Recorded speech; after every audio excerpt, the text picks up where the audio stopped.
Hi everyone, in front of me I've got Motorola Edge 70 and let me share with you how to clear cache and speed up your device.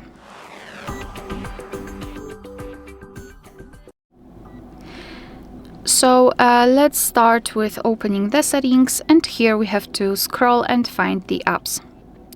Then let's tap on See All Apps. And here we've got the list of all installed apps, and what I highly recommend to do is to go through all of them, especially those which are frequently using, and remove cache. Cache are junk files which are saved by your device, but they are not necessary for the proper usage of the app, so I highly recommend to remove them, thanks to which you will release some memory and in consequence speed up your device. So open the app and then go to Storage and Cache. And here we've got this cache section. So all you have to do is to tap on Clear Cache and your device will immediately remove it.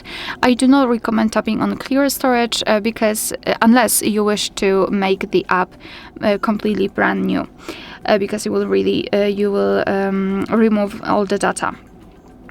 So do it for all of those apps, and after that I highly recommend to simply power off your device and power it on again, thanks to which you will confirm all of the changes.